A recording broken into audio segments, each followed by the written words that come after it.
Iran too has been in a position to pound several places deep inside Israel, including Tel Aviv and Haifa. But Israel says though it's taken out 1/3 of Iran's ballistic missile launch capabilities, Iran still has a lot of its missiles that can target Israel. And the wave after wave of missile strikes, they've actually been able to overwhelm not just the Iron Dome, the much famed Iron Dome, which of course is a close quarter missile defense shield, but also the Arrow missile defense shield and the larger David Sling system that's been operating all across the region. It's a multi-tiered system, and yet several missiles have succeeded in hitting across. And this is where the role of the US president becomes extremely crucial. Is America all set to play a much bigger role in the next 24 to 48 hours? President Trump, he left this place in Canada. He's back at the Situation Room in Washington, D.C. US B-2 bombers fleet, they've moved to Diego Garcia, and they're the only bombers that have the capability to launch those deep penetration bombs, those heavy bombs that can hit a target 60 meters or 70 meters below the surface of the earth. And further, where Iran still has its nuclear weapons, will the United States directly now get into this conflict? The B-2 bomber fleet and the 3 aircraft carrier battle groups in the Indo-Pacific. What's the signaling? I get you more in this report.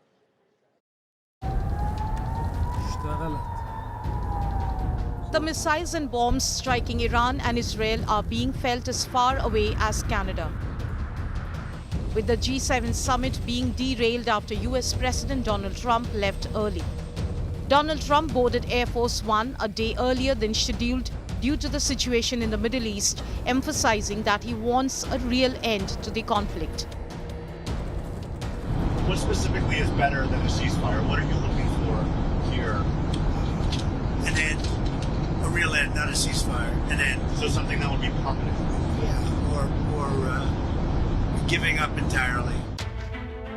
While leaving, he dropped a hint, reiterating that Iran should have signed a nuclear deal with the United States and that Tehran must return to the negotiating table.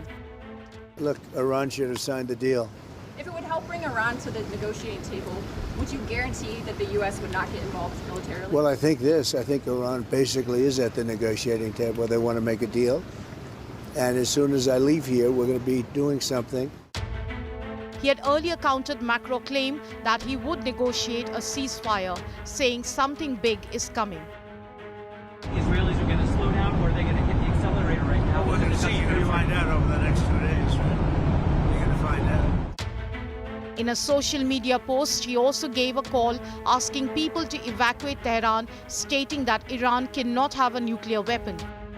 Thinking on the call for Tehran to evacuate, is there a threat or is there incoming? What was the thinking on the full evacuation? I want people to be safe, and that's always possible. A thing like that could happen. I just want people to be safe. Asked if US involvement would destroy Iran's nuclear program, he hinted his hope that Israel would take care of it. Do you think if the U.S. got involved militarily, it would actually wipe out Iran's nuclear program, or where's your assessment of that? I hope their program's going to be wiped out long before that. Trump also warned Iran against daring to strike American assets. They're great people, they know how to protect themselves. And when you say better, what's we'll come down so hard if they do anything to our people. We'll come down so hard, then the gloves are off so beautifully. Now, I think they know not to touch our troops. Regardless of how things play out in West Asia, the President of the United States clearly feels he needs to be on home turf. You do in Washington that you couldn't do in Canada? Just be a little bit, I think, more well-versed. Not having to use telephones so much, because I don't believe in telephones. Because people like you listen to them, you know. So, being on the scene is much better.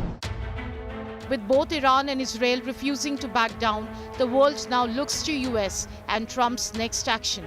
Will he be able to end the conflict, or will he light the match that will set West Asia on fire? Bureau Report, India Today.